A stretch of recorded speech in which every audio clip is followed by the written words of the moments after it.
आगामी 16 से 20 दिसंबर तक हनुमानगढ़ी में आयोजित होने जा रही शिव महापुराण कथा में उमड़ने वाली भाविक श्रद्धालुओं की भारी भरकम संख्या और 5 दिनों के दौरान परिसर में रहने वाली भीड़भाड़ के मद्देनजर शहर पुलिस द्वारा इस परिसर में कानून व व्यवस्था की स्थिति को बनाए रखने और सुरक्षा के इंतजाम करने हेतु तमाम आवश्यक नियोजन किए जा रहे हैं, जिसके तहत इस परिसर में 15 दिसंबर से ही शहर पुलिस के अधिकारियों व कर्मचारियों की तैनाती कर दी जाएगी और अलग अलग क्षेत्र में पूरा समय 1200 पुलिस कर्मियों की हनुमानगढ़ी परिसर सहित 24 किलोमीटर के दायरे में तैनाती रहेगी। पुलिस कर्मियों के साथ ही इस पूरे परिसर में 800 महिला व पुरुष होमगार्ड भी तैनात किए जाएंगे। इस बारे में जानकारी देते हुए शहर पुलिस आयुक्त नवीन चंद्र रेड्डी ने बताया कि आयोजन स्थल पर 10 लाख लोगों की मौजूदगी को देखते हुए किसी भी आपात व अप्रिय स्थिति से निपटने व ऐसी स्थिति को टालने हेतु व्यापक इंतजाम किए गए हैं, जिसके तहत आयोजन स्थल पर कथा स्थल के ठीक सामने 6 फीट की ऊंचाई पर 40 बाय 60 फीट क्षेत्रफल वाला पुलिस कंट्रोल रूम बनाया जा रहा है और पूरे परिसर में 2 वॉच टावर, 12 मदद केंद्र व 300 सीसीटीवी कैमरे लगाए जा रहे हैं। इन सभी सीसीटीवी कैमरों के जरिए पुलिस कंट्रोल रूम द्वारा पूरे परिसर के चप्पे चप्पे पर नजर रखी जाएगी।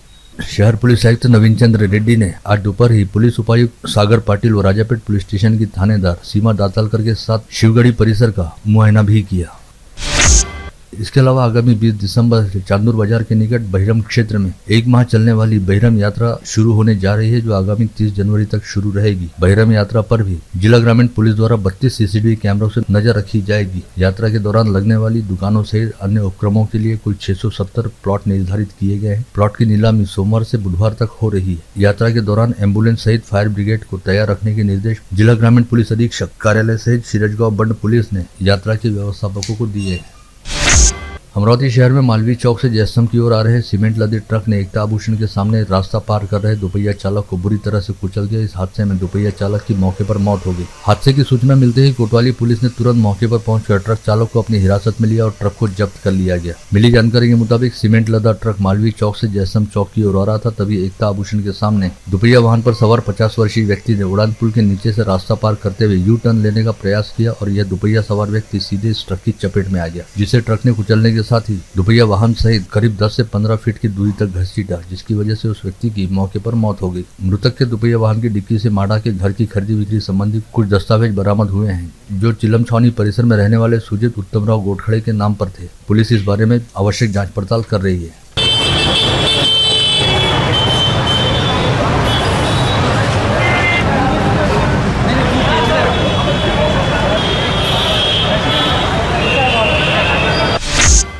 सरकारी कामकाज में रुकावट डालने के मामले में 2 वर्ष की सजा प्राप्त प्रहार जनशक्ति पार्टी के अध्यक्ष व विधायक बच्चू कडू की विधायकी रद्द किए जाने की मांग सर्वोच्च न्यायालय में दाखिल याचिका में की गई, जिसमें मांग उठाई गई कि विधायक बच्चू कडू को विधायक पद से हटाए जाने के लिए विधानसभा अध्यक्ष द्वारा निर्णय लिया जाए। राज्य विधानमंडल के शीत सत्र दौरान विधायक बच्चू कडू ने किसानों के मुद्दे पर अपनी ही महायुति सरकार को सदन में लपेटा और कहा कि किसानों की लागत कम करना आवश्यक है, तभी किसान आत्महत्या के मामलों को घटाया जाएगा। उन्होंने लागत कम करने हेतु बुआई से लेकर फसल कटाई तक सभी काम रोजगार गारंटी योजना अंतर्गत कराए जाने की मांग उठाई। विधायक यशोमती ठाकुर ने आज नागपुर विधानमंडल में शीत सत्र दौरान नांदगांवपेट MIDC से हरमन फिनोकेम कंपनी के अपना बोरिया बिस्तर लपेट लेने का मुद्दा उपस्थित किया और कहा कि यह कंपनी अमरावती से क्यों चली गई, इसका खुलासा होना चाहिए। साथ ही उन्होंने इस कंपनी के चले जाने के बाद नांदगांवपेट MIDC में किसी बड़े औद्योगिक यूनिट को लाए जाने की मांग भी उठाई। अध्यक्ष महोदय, विदर्भामध्ये आपण अधिवेशन घेतो आहे। विदर्भामध्ये आणि नागपूर डिव्हिजन मध्ये आणि अमरावती डिव्हिजन मध्ये कंपॅरेटिव्हली कमी कंपन्या येतात। माहिती देतो तीच माहिती देते अध्यक्ष महोदय। ऍडव्हान्टेज विदर्भ झालं होतं त्यावेळेला इथे मोठ्या कंपन्या आल्या आणि नांदगावपेठ MIDC मध्ये कंपन्या आल्या। त्याच्यानंतर महाविकास आघाडीच्या दरम्यानमध्ये ही कंपनी आली। आता ही कंपनी रामराम ठोकतोय। नियम असा आहे अध्यक्ष महोदय की जर एखादी कंपनी जात असेल, काय कारणाने जाते आहे, कोणी त्या कंपनीवाल्यांना त्रास दिला का, 118 एकर जागा 2,500 कोटीचं त्या ठिकाणी इन्व्हेस्टमेंट, हे सगळं त्या अमरावतीमधनं बाहेर निघतंय अध्यक्ष महोदय। नियम असा आहे की एक कंपनी जात असेल तर दुसरी कंपनी त्या ठिकाणी आली पाहिजे।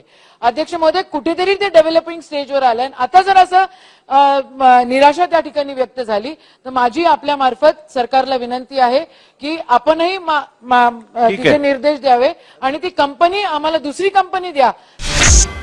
बडनेरा निर्वाचन क्षेत्र के विधायक रवि राणा ने आज विधानसभा में ध्यानाकर्षण प्रस्ताव के जरिए अपर वर्धा बांध से अमरावती और बडनेरा शहर को जलापूर्ति करने वाली पाइपलाइन के पुराने हो जाने और इसकी जगह नई पाइपलाइन बिछाने के लिए महाराष्ट्र जीवन प्राधिकरण के 983 करोड़ रुपए के प्रारूप को मंजूरी देने की मांग उठाई। उन्होंने इस प्रस्ताव के साथ मजीप्रा द्वारा इस संदर्भ में लिखे गए पत्र के उत्तर का उल्लेख किया, जिसमें नई पाइपलाइन का प्रस्ताव प्रशासकीय मान्यता के लिए शहरी विकास विभाग मंत्रालय को 30 नवंबर को ही भेजे जाने की जानकारी दी गई है। इसके साथ ही विधायक सुलभा खोड़के ने आज विधानसभा में अमरावती शहर की अतिरिक्त जलापूर्ति हेतु 985 करोड़ 49 लाख रुपए के प्रस्ताव को केंद्र से स्वीकृत करने हेतु राज्य सरकार से अनुरोध किया। पूरक मांगों पर चर्चा में भाग लेते हुए विधायक खोड़के ने अमरावती के विकास के मुद्दे भी सदन में रखे। इसके साथ ही विधायक सुलभा खोड़के ने आज विधानसभा में विगत करीब 2-3 माह से अमरावती शहर के विभिन्न हिस्सों में विचरण कर रहे तेंदुए के बंदोबस्त की मांग भी उठाई और कहा कि रात बेरात के वक्त रिहायशी बस्तियों में तेंदुआ दिखाई देने से परिसर वासियों में अच्छी खासी दहशत व्याप्त है। ऐसे में तेंदुए को वन विभाग द्वारा पकड़कर उसके नैसर्गिक अधिवास में छोड़ा जाना चाहिए। मुंबई नासिक रेल मार्ग पर कसारा के पास नासिक की तरफ जाने वाली ट्रेन के 2 कोच पटरी से रविवार की रात 7 बजे के दौरान नीचे उतर गए। इस कारण भुसावल से नागपुर की तरफ होने वाला रेल यातायात बुरी तरह से ठप हो गया। कुछ ट्रेनों के मार्ग में बदलाव किए जाने से बडनेरा रेलवे स्टेशन से गुजरने वाली 4 ट्रेनों को आने में विलंब हो रहा है, जिसके तहत मुंबई अमरावती एक्सप्रेस करीब 8 घंटे की देरी से चली। जिलाधीश कार्यालय के राजस्व भवन में विकसित भारत संकल्प यात्रा के अमल को लेकर बुलाई गई समीक्षा बैठक में जिलाधीश सौरभ कटिया ने कहा कि विविध योजनाओं में पात्र रहने वाले लेकिन अब तक लाभ प्राप्त नहीं हुए व्यक्तियों तक केंद्र सरकार की योजनाओं का लाभ पहुंचाने हेतु प्रधानमंत्री नरेंद्र मोदी के मार्गदर्शन में विकसित भारत संकल्प यात्रा मुहिम चलाई जा रही है। यह यात्रा शहर सहित ग्रामीण क्षेत्रों में पहुंच रही है और यात्रा के माध्यम से सरकारी योजनाओं का लाभ सभी लाभार्थियों तक पहुँचना चाहिए।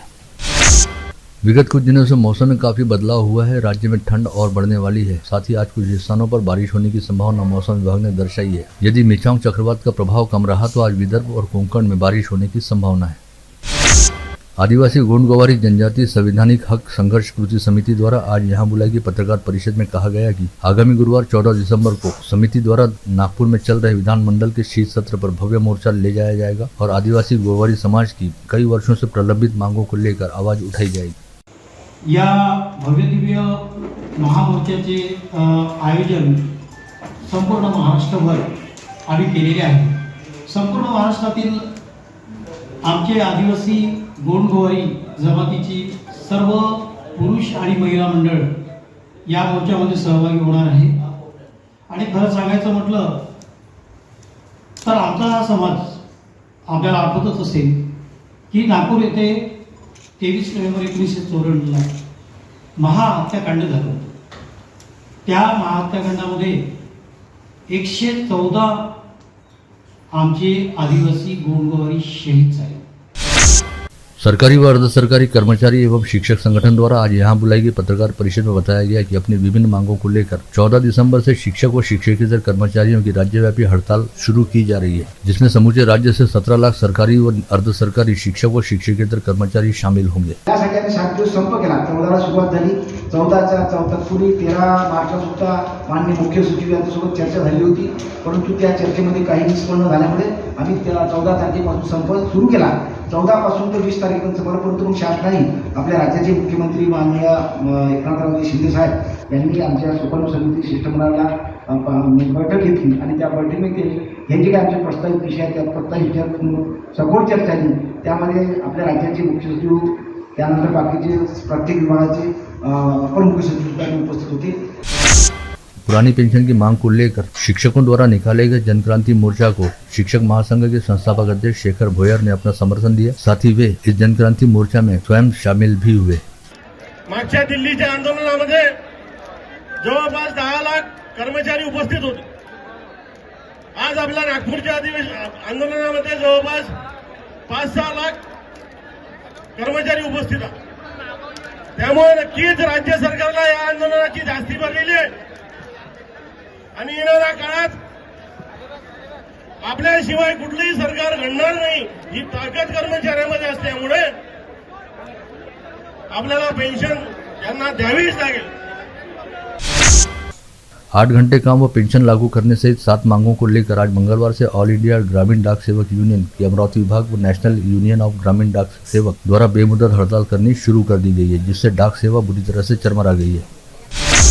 इसके साथ ही नांदगांव खंडेश्वर तहसील के ग्रामीण डाक सेवक भी आज 12 दिसंबर से बेमुदत हड़ताल पर चले गए हैं, जिसके चलते नांदगांव खंडेश्वर शहर सहित तहसील में डाक सुविधा बुरी तरह से गड़बड़ा गई है। ग्रामीण डाक सेवकों ने तहसील डाक कार्यालय के सामने अपनी मांगों को लेकर धरना प्रदर्शन भी किया। कामगार व कर्मचारी विरोधी श्रम संहिता रद्द करने की मांग को लेकर आज आइटक के नेतृत्व में स्थानीय इरविन चौराहे पर महासंघर्ष यात्रा को लेकर सभा का आयोजन किया गया। कोल्हापुर से नागपुर जाने हेतु निकली महासंघर्ष यात्रा की अगुवाई व नियोजन को लेकर इरविन चौक पर सभा हुई। महिला कर्मियों के साथ अश्लील भाषा का इस्तेमाल करने वाले गोल्डन फाइबर के व्यवस्थापक को शिवसेना पदाधिकारियों ने गत रोज अपने स्टाइल में सबक सिखाते हुए तमाचा जड़ दिया। मामले को गंभीरता से लेते हुए नांदगांव पेट पुलिस तत्काल घटनास्थल पहुंची और संभावित अनहोनी को टाल दिया गया।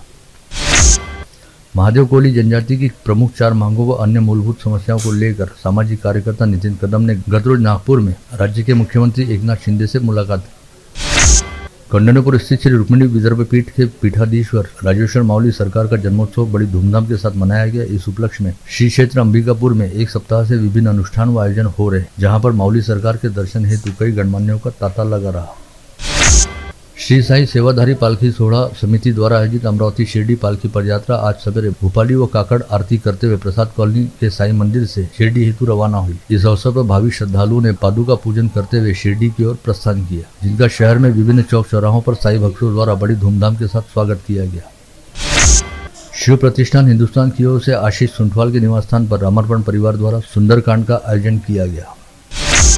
वलगांव रोड स्थित डिप्टी ग्राउंड में ताज इंडिया की ओर से सरकार चैलेंज कप हॉकी टूर्नामेंट आज मंगलवार को शहर पुलिस आयुक्त नवीन चंद्र रेड्डी के हाथों शानदार तरीके से उद्घाटन हुआ। इस अवसर पर एसोसिएशन उर्दू एजुकेशन सोसाइटी के आसिफ हुसैन व नागपुरी गेट के थानेदार अनिल कुरड़कर सहित अनेकों गणमान्य नागरिक उपस्थित थे। गत रोज राज्य के गृह विभाग की अपर मुख्य सचिव सुजाता सोनी अमरावती दौरे पर पहुंची और उन्होंने पुलिस आयुक्तालय कार्यालय पहुंचकर आगामी चुनाव को ध्यान में रखते हुए आयुक्तालय में पुलिस नियंत्रण कक्ष व डायल 112 प्रणाली सहित ई ऑफिस प्रणाली को भेंट देते हुए अन्य कामकाज का जायजा लिया। शहर पुलिस द्वारा गत रोज पकड़ी गई हथियार सौदागरों की टोली को आज स्थानीय अदालत ने पीसीआर की अवधि पूर्ण होने के बाद एमसीआर के तहत जेल रवाना कर दिया। इस बीच अपराध शाखा की यूनिट 2 ने अन्य आरोपियों पर अपनी नजरें गड़ाई हैं। इस मामले में आरोपियों की संख्या के साथ ही हथियारों की तादाद बढ़ने की संभावना जताई गई है। बुधवारा के सैतवाल जैन मंदिर में सोमवार की सुबह उजागर हुई सनसनीखेज चोरी के मामले में पुलिस को अब तक कोई सफलता नहीं मिली। हालांकि 2 लोगों से पुलिस द्वारा संदेह के आधार पर पूछताछ करने की जानकारी मिल रही है। केंद्रीय पर्यावरण, वन व जलवायु परिवर्तन मंत्रालय ने केंद्रीय प्रदूषण नियंत्रण मंडल के जरिए वर्ष 2019 से नेशनल क्लीन एयर प्रोग्राम अर्थात राष्ट्रीय स्वच्छ वायु सर्वेक्षण शुरू किया है, जिसमें वायु प्रदूषण में सबसे आगे रहने वाले देश के 131 और महाराष्ट्र के 19 शहरों का समावेश किया गया है। इसके तहत मध्यम शहरों की वर्गवारी में अमरावती शहर ने पहला स्थान प्राप्त किया है। वहीं विदर्भ के चंद्रपुर को 15वां व नागपुर को 18वां स्थान मिला है। ऐसे में अमरावती की आबोहवा को सबसे साफ सुथरी व सुरक्षित बताया गया है। लोनी थाना क्षेत्र के नागजीरा मार्ग पर सोमवार की दोपहर कार व दुपहिया के बीच हुए भीषण सड़क हादसे में दुपहिया चालक बुरी तरह घायल हो गया, जिसने अस्पताल ले जाते समय बीच रास्ते में दम तोड़ दिया। मृतक की शिनाख्त अकोला के पिंजर निवासी श्याम शंकर काकड़ के तौर पर हुई है। दरियापुर के निकट थिलोरी गांव के पास बीती शाम 6 बजे के आसपास मजदूरों को लेकर जा रहा ट्रैक्टर पलटने से 9 मजदूर गंभीर रूप से घायल हो गए। इस ट्रैक्टर में क्षमता से अधिक मजदूर बैठने की वजह से ट्रैक्टर का संतुलन बिगड़ गया था और वह थिलोरी के मोड़ पर पलटी खा गया।